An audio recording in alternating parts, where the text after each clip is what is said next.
इस दुनिया में कोई भी ऐसी प्रॉब्लम नहीं है जिसका कोई सॉल्यूशन ना हो, लेकिन लोग अपने परेशानियों से निजात पाने के लिए जल्दबाजी में गलत फैसला कर लेते हैं और मात्र उनकी एक छोटी सी गलती की वजह से न जाने कितने लोगों की ज़िंदगियां बर्बाद हो जाती है। आज की भी कहानी में सेम कुछ ऐसी होता है। नमस्कार, आदाब, मैं हसमुद्दीन और आप देख रहे हैं सफ़र क्राइम तक। आज की जो सच्ची घटना मैं आपको सुनाने वाला हूँ, ये घटना है मध्य प्रदेश की। मध्य प्रदेश का एक ज़िला आता है धार, और इसी धार ज़िले का एक थाना पड़ता है अमझेरा। अमझेरा थाने के अंतर्गत एक गांव आता है नालापुरा, और इसी नालापुरा गांव का रहने वाला अजय भायल। अजय जिसकी उम्र है लगभग 28 साल, जो ऑलरेडी शादीशुदा है। अजय की पत्नी का नाम है मंजू, जिसकी उम्र है 25 साल। अजय जो अपने ही घर में एक छोटी सी किराने की दुकान कर रखा है, जिससे थोड़े बहुत पैसे कमाता है और बड़ी मुश्किल से अपनी पत्नी के साथ गुजारा करता है। बात कर रहा हूँ मैं 25 अगस्त 2020 की रात्रि के वक्त। अजय और उसकी पत्नी दोनों एक साथ खाना खाते हैं और खाने के बाद सो जाते हैं। पर अगली सुबह जब मंजू की नींद खुलती है, अपने घर के अंदर का नज़ारा देखती है। देखकर जोर जोर से चीखने चिल्लाने लगती है। दरअसल उसी कमरे में अजय अपने गले में रस्सी बांधकर पंखे से लटक चुका था। मंजू जब जोर जोर से चीखना चिल्लाना शुरू करती है, उसकी चीख पुकार सुनकर आस पड़ोस के लोग भी इकट्ठा हो जाते हैं। और आस पड़ोस के लोग जैसे इस तरह की नज़ारा देखते हैं, तुरंत ही इस बात की जानकारी पुलिस को दे देते हैं। इधर पुलिस को जैसे ही सूचना मिलती है, पुलिस तुरंत ही अपने टीम के साथ घटनास्थल पर पहुंचती है और सबसे पहले अजय की डेड बॉडी को नीचे उतारती है। पुलिस जब डेड बॉडी को चेक करती है तो मालूम चलता है कि उसके शरीर पे कोई भी चोट और घाव के निशान भी नहीं है। बगल में ही बैठ करके मंजू जो चीख चीख करके रो रही थी। पुलिस जब इस घटना के बारे में मंजू से पूछताछ करती है तो मंजू पुलिस वालों को बताती है कि सब रात्रि के वक्त हम पति पत्नी एक साथ ही खाना खाए थे और खाना खाने के बाद दोनों सो गए, लेकिन सुबह जब मेरी आंख खुली मैं अपने पति को इस हालत में देखी। पुलिस फिर से मंजू से पूछती है कि आखिरकार तुम्हारे पति ने इस तरह का कदम क्यों उठाया। इस पर मंजू पुलिस वालों को जवाब देती है कि साहब, इस बारे में तो मुझे कुछ नहीं मालूम है, लेकिन मेरे पति कुछ दिनों से परेशान जरूर थे। हालांकि एक दिन मैं अपने पति से इस बारे में पूछी भी थी, लेकिन वो मुझे कुछ भी नहीं बताया। पुलिस सबसे पहले डेड बॉडी को अपने कब्जे में लेती है और उसे पोस्टमार्टम के लिए भेज देती है। पर जैसे ही 2 दिन का समय गुजरता है, जब पोस्टमार्टम रिपोर्ट आती है तो उस रिपोर्ट में एक बड़ा ही चौंकाने वाला खुलासा होता है। दरअसल पोस्टमार्टम रिपोर्ट में बताया जाता है कि अजय अपने आप को खत्म नहीं किया था, बल्कि उसकी गला दबा करके हत्या की गई है। जैसे इस तरह की पोस्टमार्टम रिपोर्ट आती है, पुलिस को सबसे पहले अजय की पत्नी मंजू के ऊपर ही शक चला जाता है, क्योंकि उसके घर में मंजू के अलावा और कोई भी नहीं था।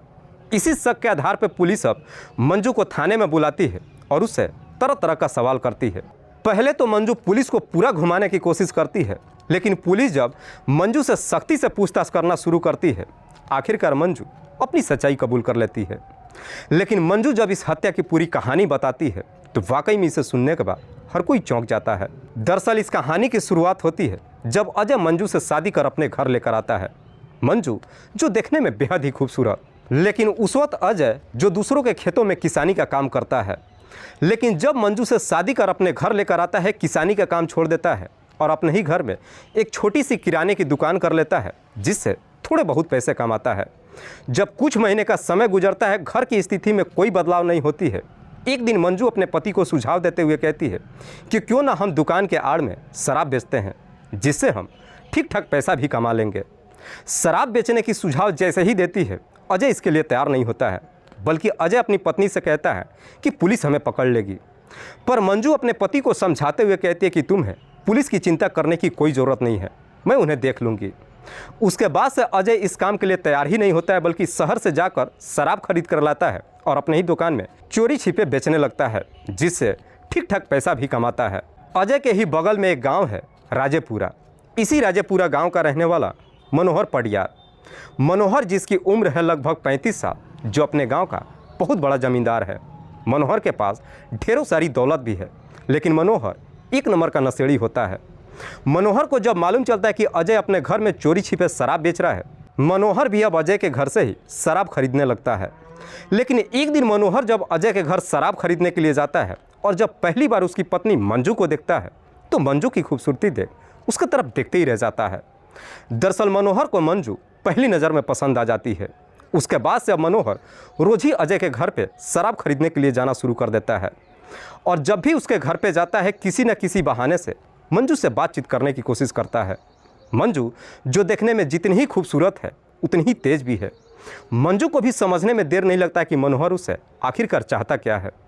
लेकिन मंजू को जब मालूम चलता है कि मनोहर के पास ढेरों सारी दौलत है, मंजू भी लालच में आ जाती है और फिर अपने आप को मनोहर के हवाले कर देती है। उसके बाद से मनोहर और मंजू के बीच में प्रेम प्रसंग ही नहीं शुरू होता है, बल्कि मंजू के घर के अंदर ही दोनों के बीच में अवैध संबंध भी बन जाता है। हालांकि दोनों के बीच में जब इस तरह का रिश्ता कायम होता है, इस बात की जानकारी अजय को कभी नहीं मालूम चलता है, क्योंकि मंजू मनोहर को अपने घर पे तभी बुलाती है जब उसका पति सामान खरीदारी करने के लिए शहर चला जाता है। पर जैसे ही कुछ दिन का समय गुजरता है, एक दिन मनोहर अपने दोस्त सावन को भी लेकर के मंजू के घर पे जाता है। सावन जो मनोहर के ही गांव का रहने वाला है, पेशे से एक नाई है। दरअसल मनोहर और सावन के बीच में काफ़ी गहरी दोस्ती होती है। सावन जब मनोहर के साथ मंजू के घर पे जाता है और मनोहर को जब मंजू से बातचीत करते हुए देखता है, तो सावन को भी समझने में देर नहीं लगता है कि मनोहर का मंजू के साथ में अवैध रिश्ता चल रहा है। जैसे ही उसे इस बात की जानकारी हो जाती है, एक दिन सावन भी मनोहर से कहता है कि जा कर के तुम मंजू से बात करो, मैं भी उसके साथ कुछ पल बिताना चाहता हूँ।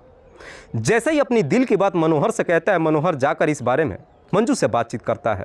पहले तो मंजू इस चीज़ के लिए तैयार नहीं होती है, लेकिन मनोहर जब उसके ऊपर दबाव देता है, आखिरकार मंजू मनोहर की बात मान लेती है और एक दिन सावन के साथ भी समय व्यतीत करती है। लेकिन मंजू का जब सावन के साथ पहली बार संबंध बनता है, उसके बाद से मंजू सावन का दीवाना हो जाती है और फिर बारी बारी से दोनों के साथ समय व्यतीत करने लगती है। लेकिन एक दिन ऐसा भी समय आता है जब मंजू मनोहर और सावन दोनों के साथ ही संबंध बनाती है। उसके बाद से अब मनोहर जब भी मंजू से मिलने के लिए जाता है, अपने साथ में सावन को भी लेकर के जाता है। समय बेहतर तरीके से गुजर रहा था कि तभी साल 2020 में अचानक से लॉकडाउन लग जाता है, जिसकी वजह से सारा काम धंधा ही नहीं बंद हो जाता है, बल्कि लोग भी अपने घरों के अंदर बंद हो जाते हैं, जिसकी वजह से चाहकर भी मनोहर और सावन मंजू से मुलाकात नहीं कर पाते हैं। इधर काम धंधा जब बंद हो जाता है, अजय की भी घर की माली हालत फिर से काफ़ी ख़राब हो जाती है। पर जैसे ही कुछ महीने का समय गुजरता है, लॉकडाउन जैसे ही थोड़ी सी खुल जाता है, एक दिन सावन और मनोहर देखते हैं कि अजय अपने गांव में कुछ लोगों के साथ बैठ करके ताश खेल रहा है। दरअसल उस दिन मनोहर और सावन को सही मौका मिल जाता है, इसीलिए मंजू से मुलाकात करने के लिए उसके घर पे चले जाते हैं। लेकिन जैसे ही उसके घर पे पहुंचते हैं, जब मंजू के साथ में संबंध बनाना शुरू करते हैं, उसी वक्त अजय भी अपने घर पे पहुंच जाता है और फिर तीनों को आपत्तिजनक स्थिति में देख लेता है। अजय जैसे इस तरह की नज़ारा देखता है, इस प्रकार से गुस्से में आ जाता है कि अपनी पत्नी की पूरी तरीके से पिटाई करता है। साथ ही साथ मनोहर और सावन को धमकी देते हुए कहता है कि आज के बाद से तुम दोनों को मेरे घर पे आने की कोई ज़रूरत नहीं है। उसके बाद से अजय का दिल इस प्रकार से टूट जाता है कि आए दिन हर रोज़ छोटी मोटी बातों को लेकर अपनी पत्नी की बुरी तरीके से पिटाई करना शुरू करता है, जिसकी वजह से मंजू भी अपने पति से काफ़ी तंग आ जाती है। पर जैसे ही कुछ दिन का और समय गुजरता है, मनोहर और सावन मंजू से मिलने के लिए एकदम से बेचैन हो उठते हैं, पर चाह कर भी दोनों मंजू से मुलाकात नहीं कर पाते हैं। इधर मंजू अपने पति से इस प्रकार से तंग आ जाती है कि 25 अगस्त 2020 की रात्रि के वक्त मंजू और उसके पति के बीच में जब झगड़े तकरार शुरू होता है, रात्रि के वक्त ही अजय अपनी पत्नी की बुरी तरीके से पिटाई करना शुरू कर देता है। मंजू को जब अपना दर्द बर्दाश्त नहीं होता है, तुरंत उसी वक्त ही मनोहर के नंबर पर फ़ोन करती है और सारी बात उसे बताती है। कहती है कि इसी वक्त मेरे घर पर आओ और आकर मुझे बचा लो। मनोहर जब मंजू के घर के लिए निकलता है तो अपने साथ सावन को भी ले लेता है। दोनों जब मंजू के घर पे पहुंचते हैं तो जा करके सबसे पहले अजय से अपनी गलतियों की माफ़ी मांगते हैं। दरअसल दोनों ही अजय से झूठ बोलते हुए कहते हैं कि इसमें मंजू की कोई गलती नहीं है। दरअसल हम दोनों ने मंजू के साथ उस दिन जोर ज़बरदस्ती किया था, इसीलिए हम चाहते हैं कि तुम मंजू को मत पीटो और हम अपनी गलती की तुमसे माफ़ी भी मांगते हैं। जब अपनी गलती की माफ़ी मांगते हैं, अजय भी दोनों को माफ़ कर देता है, लेकिन मनोहर तभी एक चाल चलता है। अजय से कहता है कि मैं ऐसे नहीं मानूंगा कि तुमने हमें माफ़ कर दिया है, बल्कि तुम्हें हम दोनों के साथ बैठकर शराब पीनी होगी। मनोहर अजय के ही घर से शराब खरीदता है और उसी के घर में बैठकर तीनों शराब पीने लगते हैं। लेकिन मनोहर और सावन अपने षड्यंत्र के तहत सबसे ज़्यादा मात्रा में अजय को शराब पिलाते हैं, जिसकी वजह से अजय काफ़ी नशे में चूर हो जाता है। अजय जैसे ही नशे में चूर हो जाता है, उसके बाद से मनोहर अब मंजू से पूछता है कि बताओ करना क्या है। इधर मंजू अपने पति से इस प्रकार से नफरत कर चुकी थी कि गुस्से में ही मनोहर से कहती है कि इसे हमेशा के लिए इस दुनिया से हटा दो। जैसे ही इजाज़त दे देती है, उसके बाद से ये तीनों मिलकर उसी रात को ही अजय के घर में ही उसकी गला दबाकर हत्या कर देते हैं। उसके बाद से ये तीनों अपने आप को बचाने के लिए अजय के गले में रस्सी बांध करके पंखे से लटका देते हैं, लेकिन घर वापस नहीं आते हैं, बल्कि मंजू अपने पति की डेड बॉडी के बगल में ही दोनों को अपने कमरे में लेकर के जाती है और वहीं पे दोनों के साथ ही संबंध बनाती है। जैसे ही आधी रात गुजर जाती है, सबकी तमन्नाएं जब पूरी हो जाती है, उसके बाद से मनोहर और सावन वापस अपने घर चले आते हैं और मंजू अपने पति की डेड बॉडी के बगल में ही गहरी नींद में सो जाती है। जब सुबह होती है, सुबह होते ही मंजू अपना नाटक करना शुरू कर देती है। दरअसल मंजू जोर जोर से चीखना और चिल्लाना शुरू कर देती है। वाकई में मंजू जब ये पूरी कहानी पुलिस को बताती है, पुलिस मंजू के ही तहरीर पे मनोहर और उसका दोस्त सावन दोनों को भी अपने कस्टडी में लेकर आती है। फिलहाल पुलिस ने इन तीनों आरोपियों को अपने कस्टडी में लेकर इन पे गंभीर धारा में मुकदमा दर्ज करके जेल भेज दिया है। दोस्तों, इस पूरी घटना के बारे में आप क्या सोचते हैं? आप अपनी राय हमें कमेंट बॉक्स में ज़रूर दीजिएगा। जाते जाते मैं आपको बता दूं कि कुछ मेरे व्यूअर्स हैं जो रोज़ाना मेरे इस वीडियो को देखते ही नहीं हैं, बल्कि अपना कीमती समय निकाल कर मुझे अपना प्यार भी देते हैं। जिनमें से एक का नाम है मनोज कुमार कामत। मनोज कुमार कामत जो मधुबनी बिहार प्रदेश के रहने वाले हैं। दूसरे मेरे व्यूअर है नवीजान अंसारी। नवीजान अंसारी जो दिल्ली प्रदेश के रहने वाले हैं। तीसरे मेरे व्यूअर है माधुरी और उनके पति का नाम है अनिल गुप्ता। अनिल गुप्ता जो इलाहाबाद उत्तर प्रदेश के रहने वाले हैं। चौथे मेरे व्यूअर है जमीरुद्दीन। जमीरुद्दीन जो मुजफ्फरपुर बिहार प्रदेश के रहने वाले हैं। लास्ट मेरे व्यूअर है शंभू यादव। शंभू यादव जो झारखंड प्रदेश के रहने वाले हैं। मैं आप तमाम व्यूअर्स को तहे दिल से शुक्रिया अदा करता हूं। कल फिर मिलते एक और नई सच्ची घटना के साथ। तब तक के लिए जय हिंद, जय भारत।